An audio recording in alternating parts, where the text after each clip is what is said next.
Okay, right. So Elaine, it's very, very exciting that you're here. Yes. And I want you, if you can introduce us about your model, the community resilience model, because you are the one that created that. Yeah, I'm one of the and developers it's your of baby, it. so Yes, it has been my baby for sure. Yeah. Well, first I want to say it's so wonderful to be here with you because you are the very first community resiliency model teacher of Mexico, and we met what 4 years ago in Guatemala. And that's one of the reasons why I'm here. Actually, 5 years. Is it 5 years ago? Oh my gosh, time goes by so fast. But in any event, the community resiliency model is a very simple model. It contains 6 skills, but my kind of elevator speech about it is that basically I go around the world helping people to understand their autonomic nervous system and how to tell the difference between sensations of distress and sensations of well-being. And when they can learn to shift their attention to the sensations of well-being inside of their body, they then have a choice, because we work so much in the world, as you know, with trauma, and so many of us in the world, especially in these times right now, which are very difficult, I think, worldwide, that there is so much distress. And we're especially seeing the distress in children. We're seeing a lot of that in the United States, but since I do travel around the world, we see it in many places as well. That's the same. Yes, the same kinds of things, but we have a certain social political environment right now that makes a lot of our children very afraid. So we're working very much in schools with the community resiliency model, and I'm telling you a little bit about it because what it is a very simple model. These 6 skills can be taught to children as little as like 2 years old, where they can learn how to start reading their nervous system so they can tell the difference between sensations of distress and well-being. And as well as, my father-in-law, which I think you know, lives with me, and he's 104 years old, and he can tell the difference between sensations of distress and well-being, and then he has a choice whether to pay attention to his pain or paying attention to his well-being.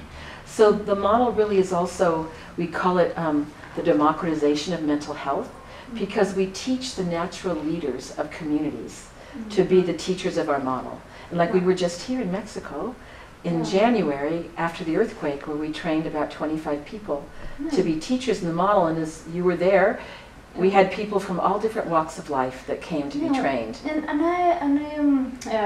because of that, it's a lot of people was asking, they're like, okay, I'm learning a new kind of therapy.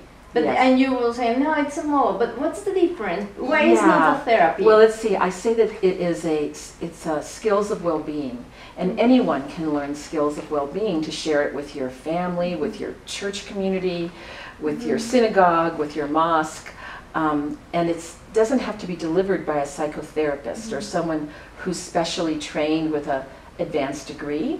And so I would say the model's therapeutic, but you don't have to be a therapist to deliver the model.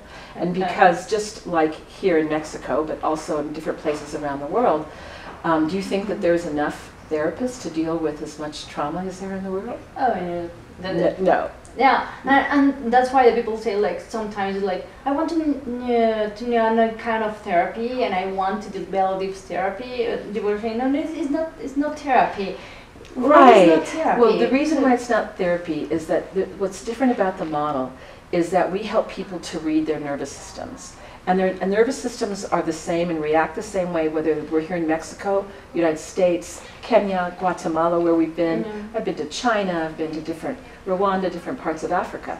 So when we have a traumatic event or a highly stressful event, our nervous system can get what we call stuck in the high zone, where we're distressed, we're angry, we want to yell at people all the time, or it can be in the low zone, where we feel depressed, disconnected, maybe not even want to get out of bed. That's the human condition. So there's also something that we call la zona de bienestar in Spanish, the resilient zone in English, the OK zone for kids. And helping people to get into that zone doesn't have to be delivered by a therapist. It can be, like, can I ask you a question? Is that all right? I know you're asking me questions, but I want to ask it. So do you have a place in your life that if you think of a person that you have a sense of well-being that brings calm or... Sure. Yes. Yeah. Can you tell me what that is? Yeah. Okay. It feels like with less pressure, my muscles are... Oh, you're thinking about your senses. Yeah. So when you're thinking about this place, is it a place? Yes. Yeah. But you notice inside as you think about this place right now? How my shoulders look like. Okay, yeah, your eyes are closed. I want to rest there. You want to rest there. And can you, at this moment, sense those sensations of rest as we're just talking here? Yes, kind of, because I'm in the middle of an interview. But can you kind of even sense it just a little bit and bring your attention there? Yes, I can do that. Well, so that's how simple the model is. Yeah. And that sensation of well-being can be delivered by a mother, by a father, by a minister, a priest. And you can use it with the little... I have a cute story to tell you about the model, which I think is a demonstration of how it's therapeutic, but doesn't have to be delivered by a professional. So there's a school in North Carolina that is using the school in their kindergarten class. And one of the teachers, her name is Kina, she's taught the model to the children. And it's very simple about thinking about your resources, because it's a strength-based model. We want to say, well, what's going on that's well for you? What do you like to do? Maybe it's a superhero, who knows what it might be. But in this case, what she did is she created a resiliency cape. And this a resiliency cape. And so she told the children that if they were feeling like they were in their high or low zone, that they could go and get the resiliency cape and put it around them and think about one of their community resiliency model skills, which could be a resource, it could be feeling your feet on the ground, or you're feeling your hands on the chair. Very simple skills. As I said, there's 6 of them. And so what she found is she taught the children this, then the children would start reading other children's nervous systems and saying, Miss Kina, I think he needs the resiliency cape. And so they would go get the resiliency cape and put it around their friend who might have been in the high or low zone. So it's something that a child can observe, see if someone is in a state of distress, and then also maybe suggest one of the skills, which could be as simple as thinking about your favorite place or your favorite animal, or something that is... you make me feel well in mind, body, and spirit, because it is a body-centered model, which the portal of our model is really through the language of sensation. Okay. So that's what makes it a little bit different.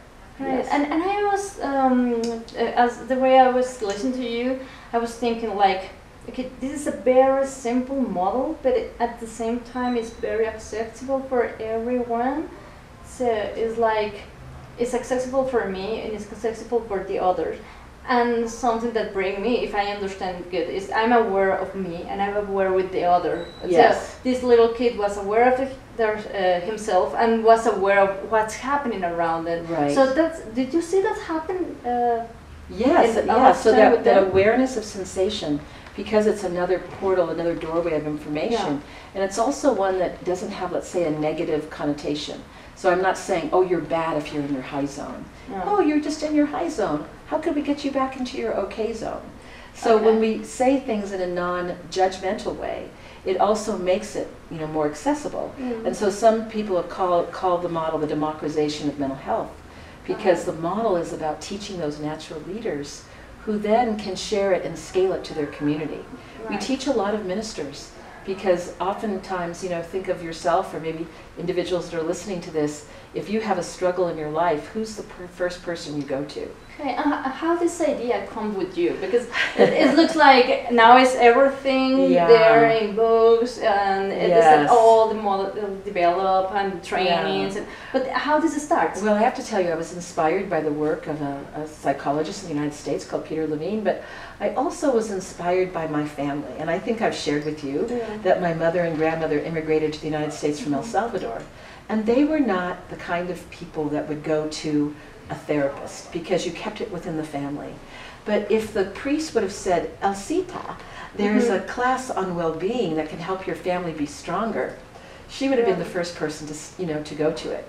So I had the idea of delivering the model in a more communal way, because of communal cultures that really exist everywhere in the world, including in the United States. But I think coming from a mother who we had a very Latina family that had that perspective. So that was one of the reasons.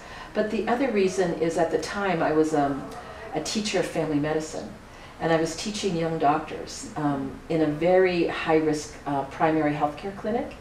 And the young doctors would see people coming in, and they would say, oh, my stomach hurts, my back hurts, oh, I think maybe I have a headache, maybe I have cancer. Well, then my job was to say, well, let's find out what's happening to those families. Okay. There was a drive-by shooting. There was, the son maybe had just joined the military and was in Afghanistan. There were all these traumatic things that were happening to people. Maybe a family member had died. So the individual was what we call somaticizing their distress and their pain. But that doesn't mean it's not real. So it's we wanted to find out about the science. And that was very interesting to me, and how I could convey this to young doctors. Because if I would say, oh, you need to feel better in mind, body, and spirit, they might have said, well, that's good, but how do you do that, right? So what's important to know about the nervous system is when we pay attention to our sensations of well-being, there's a theory called Hebden's theory, that brain cells or neurons that fire together link together and become stronger. And so the more you pay attention to your sensations of well-being, then your okay zone, your resilient zone, the zona de bienestar, instead of being narrow, widens. So then you can deal more effectively with the challenges that come your way from any life experience. And so, that became important to me to learn about the science, and we also know the brain can change.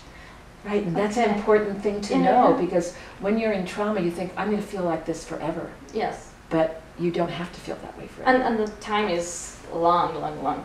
So I was, because other questions are like, okay, but if you are always thinking about the good, is like you are denying the bad? No, absolutely not. So, but that's a very good question, because many kinds of, let's say, quote unquote therapies is about, oh, tell me what happened to you. And we're not interested about what happened to you, but we're also interested in, well, what else was true about the experience? So maybe, for example, I was in a terrible flood, but oh my goodness, I can remember when the emergency people came and they helped me and my family, and we got into the boat, and I can remember when I got to the center of safety, and there was my grandmother, and there was a moment of hope knowing that she had survived the flood as well.